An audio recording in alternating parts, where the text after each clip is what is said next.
नमस्कार। आप अभी मुझे देखना शुरू कर दिए हैं देवेंद्र सिंह ऑफिशियल पेज। अगर आप पहली बार मेरे पेज को पर देख रहे हैं, फॉलो कर रहे हैं, तो आप सब्सक्राइब कर लीजिए, बेल आइकन की घंटी को दबा दीजिए ताकि नए वीडियो जब भी बने आपके पास पहुंचता रहे। आज बिहार के शिक्षा जगत में बड़ा ही हल्ला रहा, बहुत सारी न्यूज़ें आई है जिसे मैं आपको सुना देना चाह रहा हूँ। एक जो सबसे ज़्यादा बेहतर समाचार है वह है मदरसा में शैक्षणिक गैर शैक्षणिक शिक्षकों के वेतन के लिए राज्य सरकार ने दरिया दिली दिखाते हुए 150 करोड़ रुपया आवंटित किया ताकि इनको वेतन को दिया जा सके।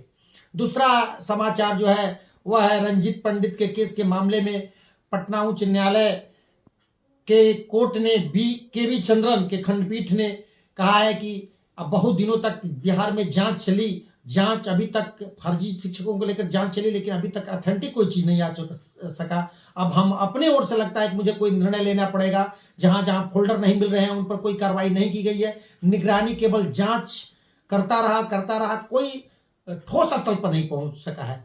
तो एक तो यह समाचार है, इसमें बहुत सारे अच्छे शिक्षक भी पकड़े जाएंगे, बहुत सारे गड़बड़ भी पकड़े जाएंगे, क्योंकि बहुत सारे फोल्डर तो नियोजन इकाइयों के द्वारा ही गायब किए जा चुके हैं। फिर भी लोग सामना करेंगे, सत्य को दिखाएंगे और सत्य से बने रहने का प्रयास करेंगे। जो सही होंगे वो सही होंगे, जो फर्जी होंगे वो फर्जी होंगे तो उनको बाहर जाना होगा। उनको कोई हक नहीं है जो अच्छे शिक्षक को भी बदनाम कर सके।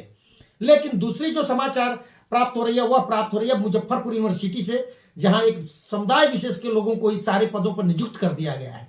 वहीं दूसरी तरफ जो सबसे बिहार के लिए जो मुख्यमंत्री कहते रहे वो शिक्षा बहुत ही हृदय विदारक घटना की तरह है कि कॉलेजेस और 10+2 के बच्चों को हटा दिया गया। कहा कि 10+2 इंटर तो वहां नहीं चलेगा।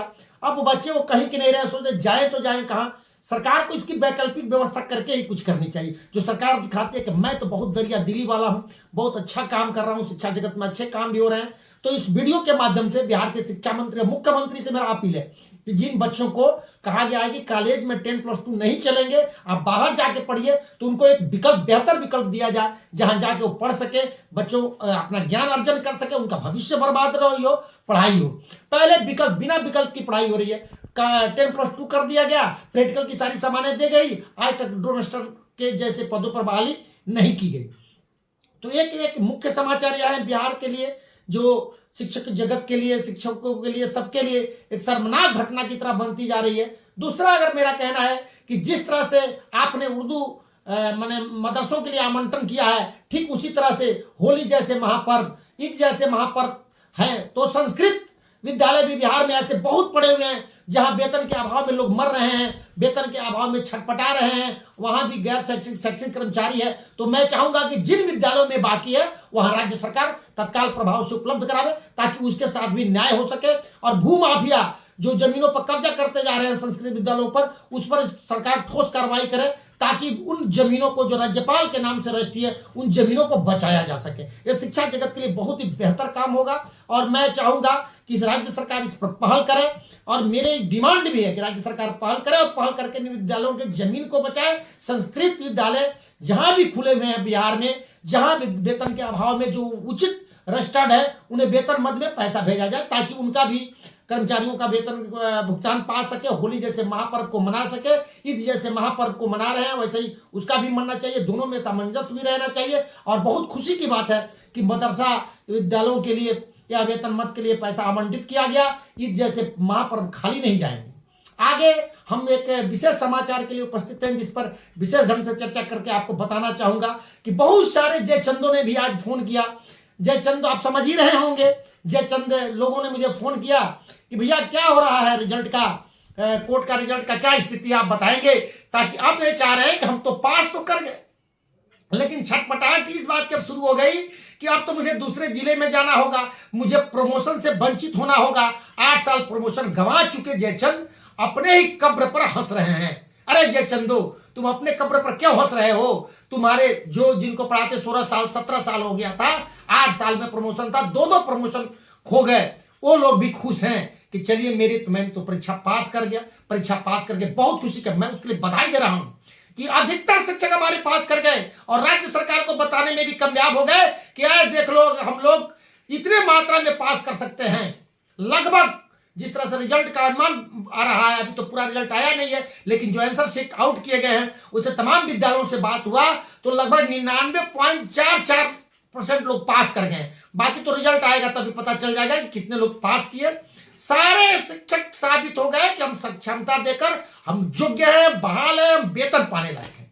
लेकिन एक जय चंदो ने जो भूल किया वह था उनका प्रमोशन टल गया, अब ट्रांसफर उनका हो जाए।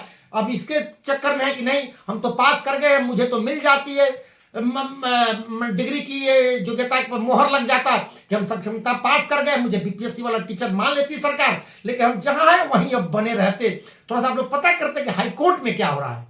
हाई कोर्ट में हम लोग नजर गड़ाए हुए हैं, आपके लिए भी गड़ाए हुए हैं भाइयों। जय चंदो याद रखना, जय चंदो तुम याद रखना कि तुम्हारे लिए भी हम लोग नजर गड़ाए हुए हैं। हम चाहते हैं कि हमारे शिक्षक बने रहे, सक्षमता पास कर गए हैं तो निश्चित रूप से अपने जगह पर बने रहे, और इसके लिए प्रयास भी है। कोर्ट से हम लोगों ने अपील भी किया है और हम लोग चाहेंगे भी कि तुम लोगों ने जो गद्दारी किया संगठन के साथ किया, लेकिन तुम बने रहो, तुम्हारा ऐच्छिक ट्रांसफर हो, प्रमोशन में पूर्व से समय को अवधि को जोड़ा जाए, इसका मांग हम लोग अलग से राज्य सरकार के पास रखेंगे। और हम चाहेंगे कि निश्चित रूप से तुम्हारी जीत मेरे जीत के साथ ही हो।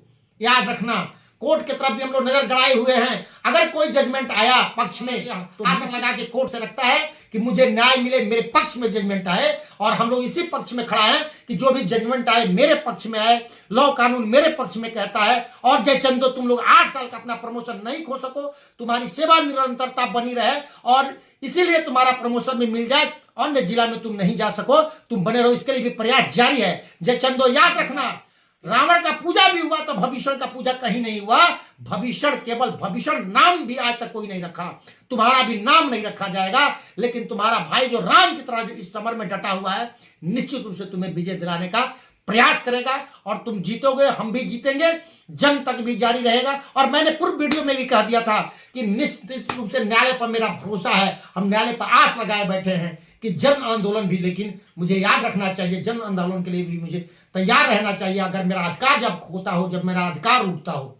आइए हम इसी वीडियो के साथ आपको धन्यवाद ज्ञापन करते हैं। और एक बात कहते हैं, आपने सब्सक्राइब नहीं किया है मेरे इस चैनल को तो सब्सक्राइब कर लीजिए, बेल आइकन की घंटी को दबा दीजिए। धन्यवाद, नमस्कार।